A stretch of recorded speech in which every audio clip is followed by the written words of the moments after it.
Di dunia manusia tidak ada yang namanya putra mahkota. Tidak ada. Karena di negara ini sudah bukan milik kerajaan lagi. Melainkan raja di sini dipilih oleh rakyatnya.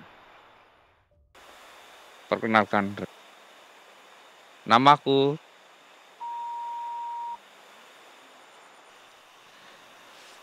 dan dia sahabatku bernama Mas Evi. Mas Evi, kesini sebentar Mas Evi. Ya, bisa. Iya, beri penghormatan.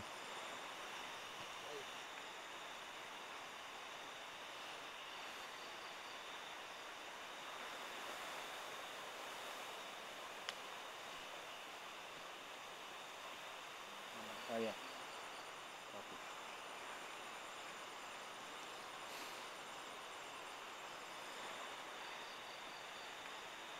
Maafkan saya, Prabu.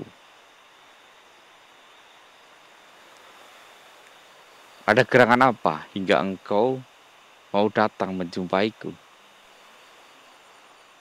Biarkan aku yang datang menemuimu saja. Dengan bantuan anakmu dan kendaraan ini, pasti aku bisa menemuimu.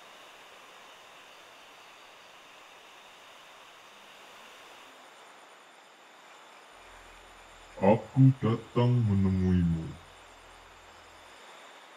karena aku menyadari masih ada manusia bijak sepertimu di dunia ini. Aku memang pernah masuk ke dunia ini, namun dengan kendaraan langitku, itu pun hanya diberi batas waktu yang singkat. Namun, dengan kendaraan iblis ini, aku bisa lebih lama di sini. Dan aku ingin bertanya sesuatu hal kepada dirimu. Yang katanya, engkau mengetahui tentang masa depan. Maafkan saya, Prabu. Saya tidak mengetahui masa depan seperti apa. Namun, ini sudah dilalui. Begitu ya, Mas Evi ya? Benar sekali. Jadi, masa depan ini adalah negeri Indonesia, di mana negeri ini berasal dari bangsa Nusantara yang bersatu. Dan dulu, kerajaan Majapahit hancur. Majapahit, Sriwijaya hancur karena sebuah adu domba.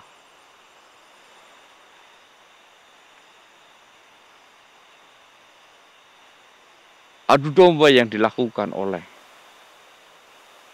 bangsa-bangsa Barat. Kalau kami katakan Eropa dan bangsa negeri Sakura, yaitu bisa dikatakan negeri Jepang dulu, ataupun mungkin bisa dikatakan masa depan kalian. Negeri ini hancur, penuh dengan peperangan. Seluruh negeri berperang, bukan hanya di tanah Jawa ini, melainkan semuanya. Dan itu menyebabkan keruntuhan dan kehancuran yang terjadi.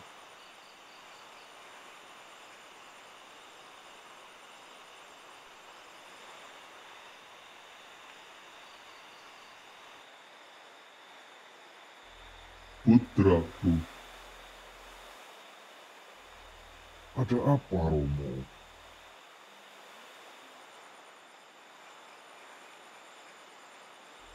Tunjukkanlah sesuatu kepada dia. Tunjuklah dia dan biarkan dia mengetahui apa yang terjadi sebelumnya.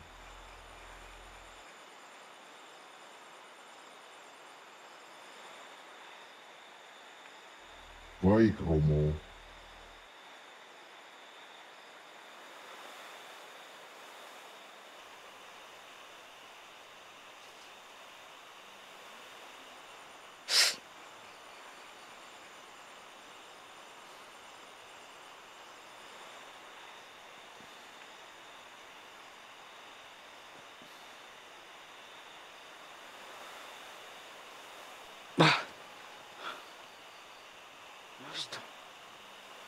Gak apa-apa Mas Evi. Tak apa-apa.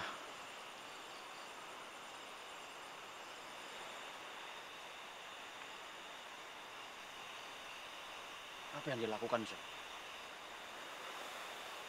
Jadi dia menunjukkan sesuatu yang akan terjadi. Kenapa Sang Prabu datang ke sini?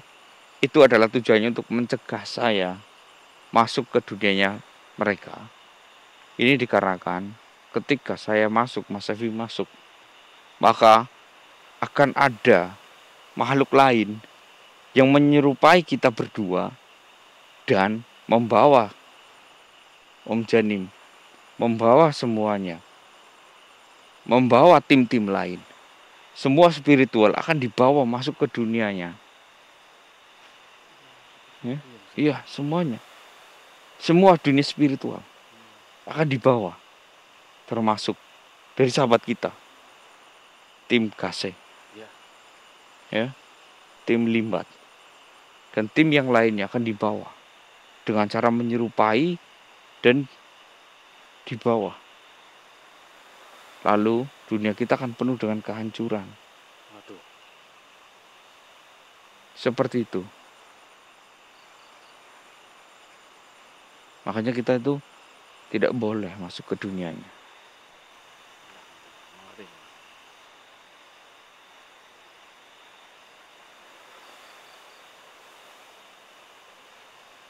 Terima kasih, terima kasih.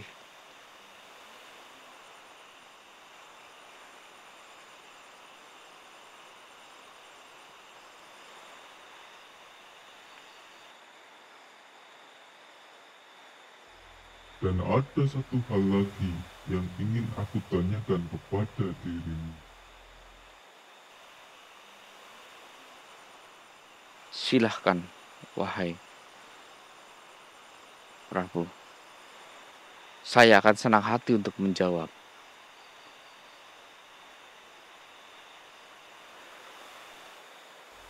Satu hal yang ingin aku tanyakan kepada dirimu. Engkau adalah manusia yang ada di zaman yang sangat aneh ini. Bagaimana kau bisa melihat adanya tunggangan seperti ini dan pengalaman-pengalamanmu? Apakah engkau pernah bertapa ribuan tahun? Maaf, Sang Prabu. Saya tidak pernah bertapa ribuan tahun. Saya usianya baru 34 tahun. Jadi tidak mungkin saya bertapa ribuan tahun. Ini semua terjadi berkat sebuah pengalaman dan spiritual yang tiba-tiba datang kepada diriku. Entah itu dari leluhur dan ilmu-ilmu yang aku pelajari.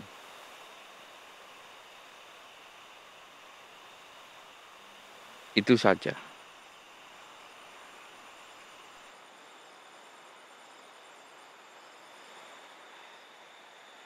Baiklah, kamu hebat sekali.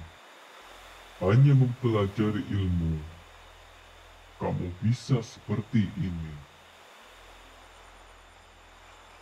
Dan nanti, aku akan datang lagi ke sini untuk memberikan sebuah ilmu yang harus kamu pelajari. Dan aku akan mendatangkan sebuah buku materi tentang ilmu. Namun, sesungguhnya aku sangat menginginkan sekali tentang ajaran-ajaran dari dalam dirimu. Hamba akan sangat senang hati. Hamba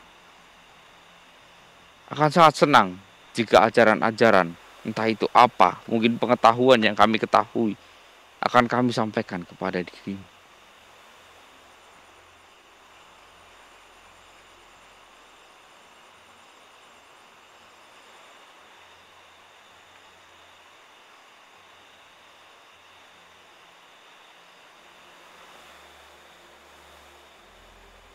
Baiklah, aku akan menyampaikan titah yang aku pegang ini adalah sebuah senjata yang akan aku berikan kepada dirimu. Senjata ini tidak boleh diperlihatkan kepada manusia biasa yang tidak memiliki indera.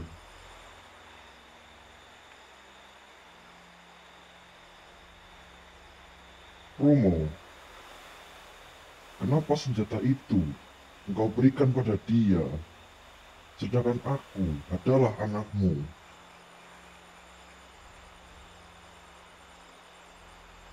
Tenanglah putraku. Senjata adalah jodoh. Karena saya yakin senjata ini adalah jodohnya.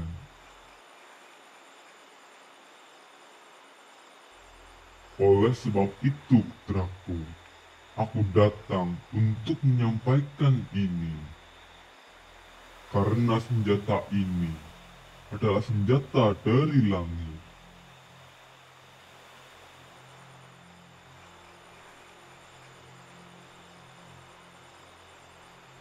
Terimalah senjata ini, wahai manusia.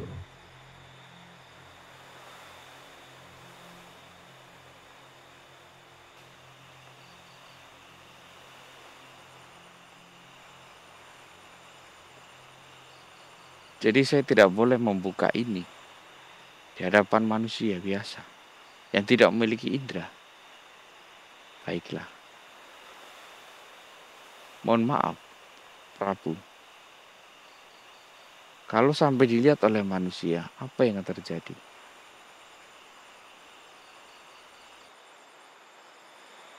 Manusia yang tidak memiliki indera, dia akan buta. Dia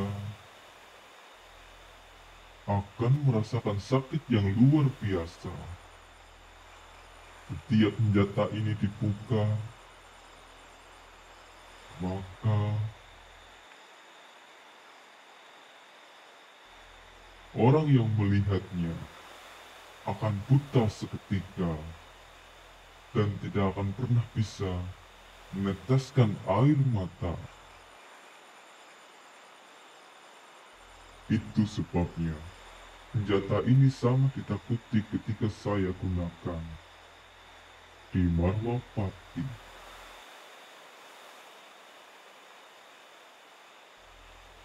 Usiaku yang sudah mulai sepuh,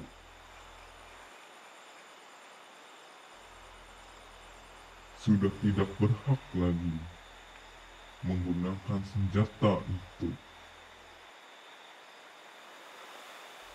Dan anakku belum mampu mengangkat senjata itu.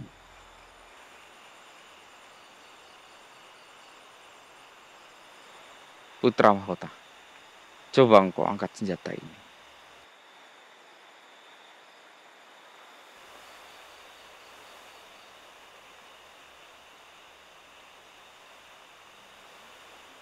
Mas Evi kesulitan, Mas Evi. Padahal dia keturunan Prabu loh. Bisa dia nggak bisa mengangkatnya itu bisa.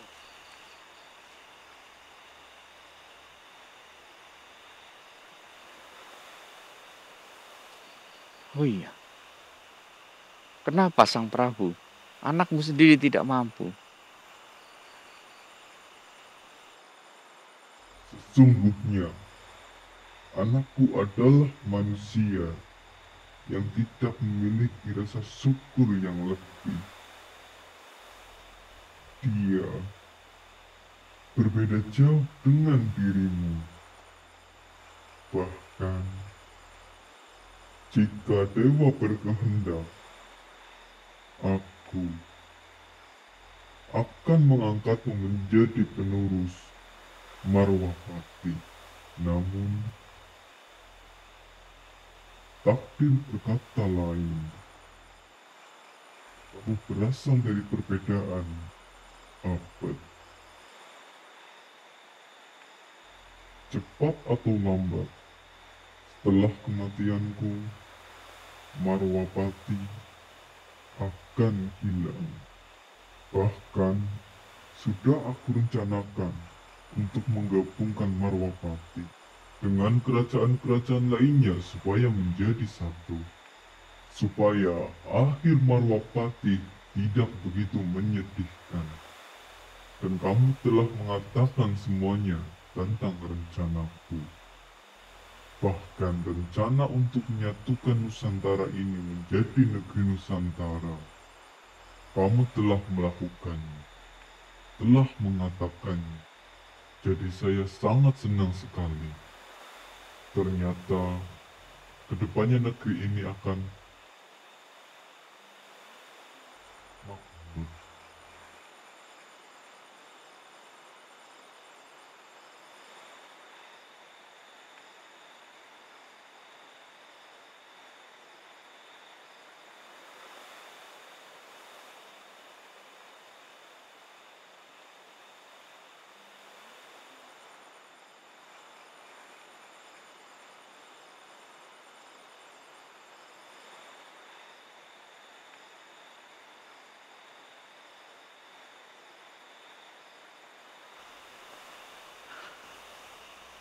Kenapa Mas Evi? Ya sebaiknya kembali ke kamar, Sir. Oh boleh Mas Evi, boleh.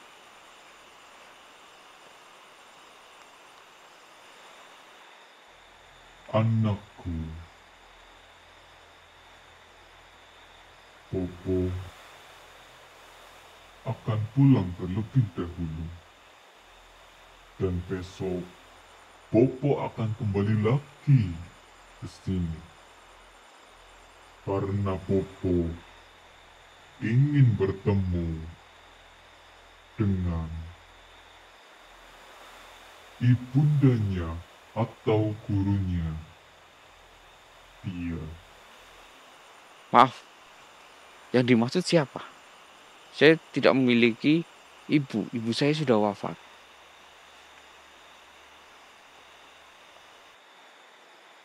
Aku sudah lama tidak berjumpa dengan Nyai yang kau sebut Ratu Kidul. Jadi engkau mengetahui Nyai Ratu Kidul juga?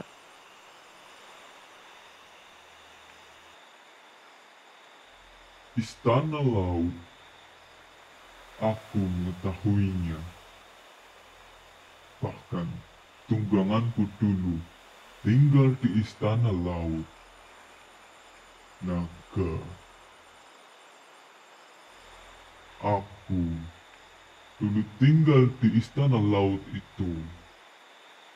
Kalau begitu, aku kembali dulu. Karena ada sesuatu hal di kerajaan Marwapati.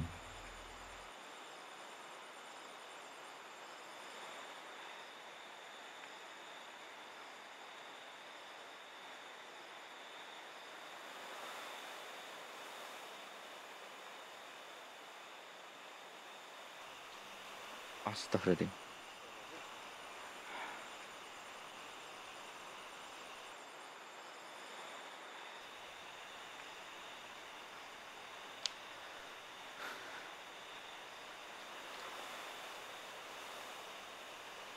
Maafkan saya tidak bermaksud untuk merebut senjata ini darimu. Tidak apa-apa. Mungkin ini adalah takdir. Astagfirullah.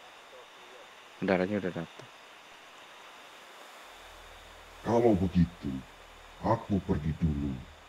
Besok, aku akan berjumpa denganmu.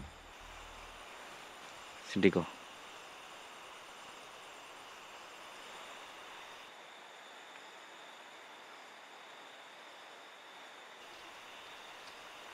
Alhamdulillah.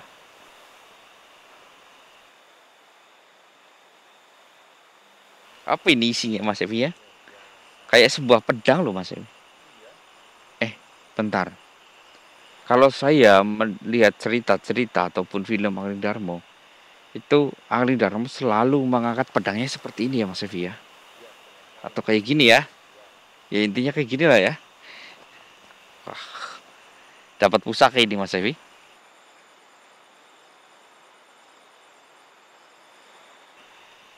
Ya nggak tahu sih dunia ini masih berpengaruh atau enggak.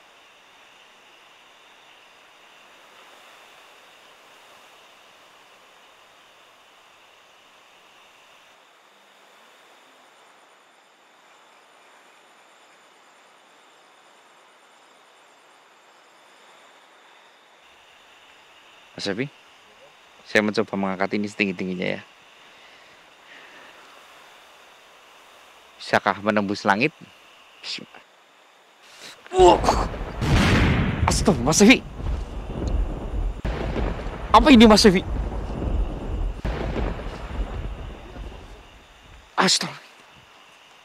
Wow. Petir menyambar di mana-mana Mas Evi. Lihat gak cahayanya tadi? Lip kayak gitu kan? Luar biasa. Wow. Ternyata memang ini masih dalam bungkusan aja. Ketika saya angkat setinggi-tingginya, langit langsung bereaksi ya Mas Evi ya. Luar biasa. Jadi Mas Evi, pulang dulu ya. Saya harus mengamankan ini nih. Bateraiku di mana ya tadi ya? Oh iya. Ayo Mas Evi.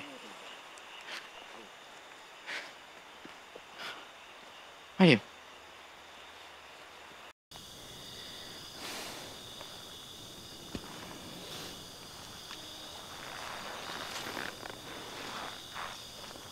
Hormat saya kepada Sang Dewi.